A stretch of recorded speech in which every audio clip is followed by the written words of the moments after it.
Esta es una historia que nunca he contado en voz alta, principalmente porque cuando hablas de lo que vive en las sombras de Yucatán, la gente piensa que el sol te ha podrido el cerebro. Pero ya han pasado 25 años, y el peso de lo que vi en aquel verano de 2001 me está hundiendo más que el propio salitre. Soy Mateo, y en aquel entonces, me creía invencible. Estaba con mi mejor amigo de la infancia, un tipo llamado Santi. Santi no era como yo, él siempre estaba buscando la toma, el ángulo, esa gloria visual que hoy llaman contenido, pero que en el 2001 solo eran rollos de película y una videocámara pesada que cargaba a todos lados. Habíamos escuchado rumores de un sector prohibido en las salinas de las Coloradas, un lugar donde el agua no era solo rosada, sino de un color carmesí antinatural, casi como sangre diluida. Llegamos allí en un viejo jeep que rugía por el calor de agosto. El aire en esa parte de México no se respira, se mastica. Huele a una mezcla metálica de cobre podrido y baterías viejas. Recuerdo que nos detuvimos frente a una cerca de alambre de espino oxidado. Había carteles, por supuesto. Carteles que decían, prohibido el paso, aguas tóxicas, y otros más extraños, escritos a mano en un español tosco, que advertían, no molestar a los residentes. Son solo cuentos para que no nos robemos la sal, Mateo, dijo Santi, saltando del jeep con su cámara al hombro. Yo me quedé atrás. No fue valentía, fue una estúpida señal de radio. En ese entonces, los celulares eran ladrillos y yo estaba esperando una llamada importante de mi padre. Me senté en el capó del coche, buscando una raya de señal en la pantalla verde, mientras veía a Santi alejarse. Solo 10 minutos. Me gritó, mientras cruzaba la cerca sin mirar atrás. Lo observé caminar sobre la costra de sal blanca. Desde lejos, parecía un astronauta caminando sobre la luna, contrastado con ese mar rosa espeso que parecía aceite. El silencio era absoluto. No había pájaros. No había insectos. Solo el clic metálico del motor enfriándose. Fue entonces cuando el ambiente cambió.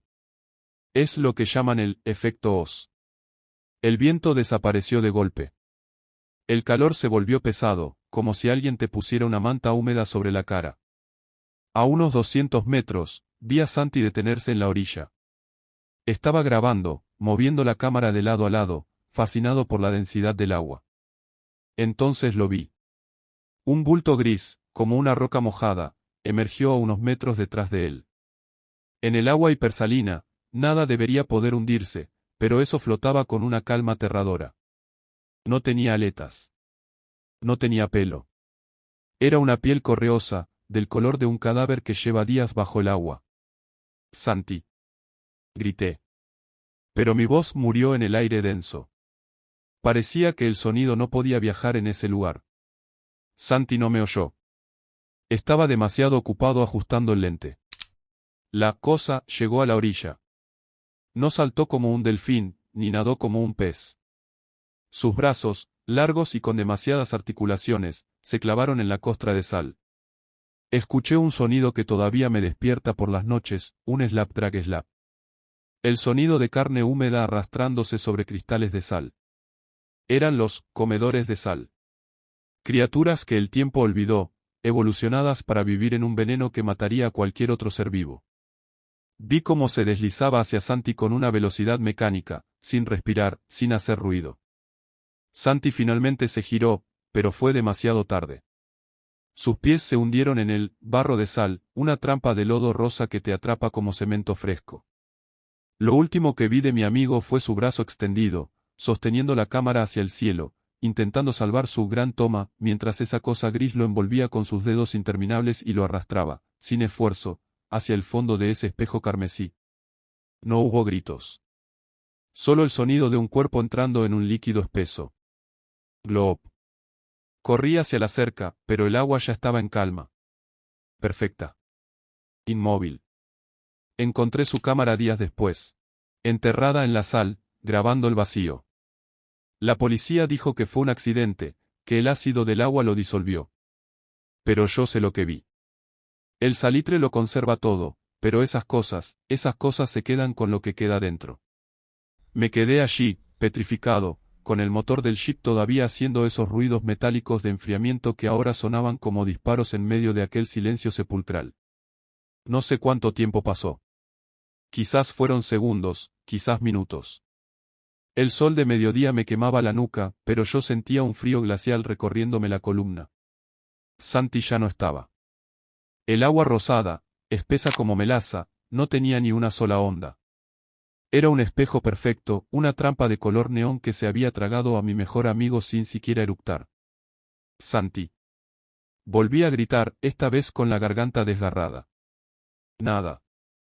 El aire vibraba con el calor, pero no devolvía ni un eco. Me acerqué a la cerca de alambre, con las manos temblorosas. Mis dedos rozaron el metal oxidado y sentí una descarga de adrenalina que me empujó a saltar. No podía dejarlo allí. Tenía que haber algo, una mano saliendo de la superficie, un rastro. Caminé sobre la costra de sal blanca, la misma que Santi había pisado hacía apenas unos instantes. Bajo mis botas, el suelo crujía como cristal roto. A medida que me acercaba a la orilla carmesí, el olor se volvía insoportable. Era un aroma químico, alcalino, que te quemaba las fosas nasales y te hacía llorar los ojos. Entonces vi el primer indicio de que no estaba solo. Al lado de las huellas de las botas de Santi, había otras marcas. No eran huellas humanas. Eran surcos profundos en la sal, como si alguien hubiera arrastrado unos sacos pesados de arena. Pero lo peor eran las marcas de los dedos, incisiones largas y delgadas en el sedimento blanco, donde algo se había anclado para impulsarse. No tenían uñas, solo puntas afiladas que habían perforado la costra endurecida. Llegué al borde exacto donde él se había hundido. Allí estaba su gorra, flotando sobre la densidad del agua como si fuera un trozo de corcho. El agua era tan salada que nada podía sumergirse por gravedad. Si Santi se había ido al fondo, era porque algo lo estaba sujetando. Miré hacia abajo, intentando ver a través de ese líquido rosado y opaco. Y entonces, a solo unos centímetros de la superficie, vi una cara. No era la cara de Santi. Era una de esas cosas. Estaba flotando boca arriba, justo debajo de la superficie. No tenía párpados. Sus ojos eran orbes lechosos, cubiertos por una membrana blanquecina que la protegía de la toxicidad del lago. Su piel grisácea parecía estar hecha de cera derretida, pegada directamente al hueso. Lo más aterrador era su boca, una hendidura sin labios que se abría y cerraba rítmicamente, filtrando el agua, como si estuviera saboreando el rastro de miedo que yo estaba dejando caer. Retrocedí tropezando, cayendo de espaldas sobre la saldura. Escuché un chapoteo pesado detrás de mí. Otra de esas criaturas estaba emergiendo de un canal secundario, bloqueándome el camino de regreso al ship. Se movía con una eficiencia aterradora, usando sus brazos desproporcionadamente largos para remar sobre la tierra seca. En ese momento comprendí la estupidez de nuestra arrogancia. Los carteles no estaban allí para protegernos de la química del agua. Los carteles estaban allí para marcar el territorio de una especie que no conocía la piedad, seres que habían convertido un desierto de veneno en su santuario. Santi no fue una víctima de un accidente. Fue una ofrenda. Y yo era el siguiente en el menú de aquellos comedores de sal que, desde 2001, patrullan mis pesadillas con sus movimientos de reptil y su silencio de tumba. El pánico es un ácido que te quema desde adentro. Cuando vi a esa segunda criatura cortándome el paso, mi mente dejó de ser la de un estudiante universitario para convertirse en la de una presa acorralada. Era un salteater más grande, con una espalda encorvada llena de protuberancias blancas que parecían cristales de sal incrustados directamente en su carne viva. Se movía con un ritmo antinatural, deslizar, anclar, tirar. Sus dedos largos, como ramas secas y grises, se clavaban en la sal con un crujido seco. No emitía ningún sonido de respiración, no tenían pulmones que movieran aire, sino algún tipo de sistema que procesaba el veneno del lago. El único ruido era el shhhshhh de su piel correosa rozando el suelo. Atrás. Grité, aunque sabía que era inútil. Busqué algo en mis bolsillos. Solo tenía el teléfono móvil pesado y mis llaves. Lancé las llaves con todas mis fuerzas. Golpearon el cráneo calvo de la criatura con un sonido metálico. La cosa ni siquiera parpadeó. Esos ojos lechosos estaban fijos en mis botas, como si estuviera calculando el momento exacto en que mis pies romperían la costra de sal y quedaría atrapado, igual que Santi. Miré hacia el ship. Estaba a unos 50 metros, una distancia que en condiciones normales correría en segundos, pero aquí, cada paso era una apuesta. Si corría con demasiada fuerza, rompería la superficie y caería en el barro de sal. Si caminaba despacio, la criatura me alcanzaría con esos brazos que parecían látigos de cuero. De repente, la cosa se detuvo. Inclinó la cabeza hacia un lado, como un perro escuchando un sonido lejano. Desde el agua carmesí, emergió un sonido gutural, un gorgoteo profundo que vibró en el suelo bajo mis pies. Era un llamado. Otras 3 cabezas grises rompieron la superficie del agua rosa. No tenían orejas, solo orificios a los lados de la cabeza. Se estaban comunicando. Estaban rodeando la zona, coordinándose para cazar al que quedaba fuera del agua. En un arrebato de pura desesperación, no corrí hacia el ship. Corría hacia un montón de escombros de una vieja maquinaria de procesamiento de sal que estaba a mi derecha. Mis botas se hundían peligrosamente, pero logré subirme a una plataforma de metal oxidado. El metal estaba caliente, quemaba a través de mis pantalones, pero era terreno sólido. Desde allí arriba, vi algo que me heló la sangre. El salteater que me perseguía se acercó a la orilla del agua donde Santi había desaparecido. Metió uno de sus brazos en el líquido denso y sacó algo. Era la videocámara de Santi. La criatura no la rompió. La sostuvo con una curiosidad casi humana, girándola entre sus dedos grises. Por un segundo, juré que me miró directamente, con una inteligencia fría y antigua que decía, sabemos que estás grabando. Sabemos que nos ves. Luego, con un movimiento rápido, soltó la cámara en el centro del lago, donde se hundió lentamente en el olvido. Pasé 6 horas en esa plataforma bajo el sol abrasador de Yucatán, viendo cómo esas sombras grises patrullaban la orilla. Solo cuando el sol comenzó a ponerse y el agua rosa se volvió negra como la tinta, se retiraron a las profundidades. Bajé temblando, corrí hacia el ship y no dejé de conducir hasta que llegué a Mérida. Nunca volví a ver a Santi. Nunca encontraron su cuerpo. En el informe oficial de 2001, escribieron que se perdió en las minas y que probablemente cayó en un foso de sedimentos. Pero yo sé la verdad. Las señales de no pasar no son por el veneno químico. Son porque en ese rincón de México, la cadena alimenticia tiene un eslabón que la ciencia aún no se atreve a documentar. Cuando finalmente regresé al pueblo, con la piel quemada por el sol y los ojos inyectados en sangre, nadie me creyó. Me interrogaron durante horas en la pequeña comandancia de la policía local. El oficial al mando, un hombre de piel curtida llamado Capitán Mendoza, me miraba con una mezcla de lástima y sospecha mientras yo le balbuceaba sobre hombres grises y piel de cuero. Es la insolación, muchacho, me decía, mientras me pasaba un vaso de agua tibia. El lago rosado hace que el cerebro juegue trucos. La sal crea espejismos. Pero yo sabía que no era un espejismo. El silencio de las salinas se había quedado pegado a mis oídos. El sonido del slap drag slap se repetía en mi cabeza como el segundero de un reloj maldito. Unos días después, antes de que me obligaran a marcharme de la zona, volví al sector restringido por última vez. No bajé del coche. Me quedé a unos 300 metros de la cerca, observando a través de unos binoculares viejos que había comprado en un mercado de pulgas.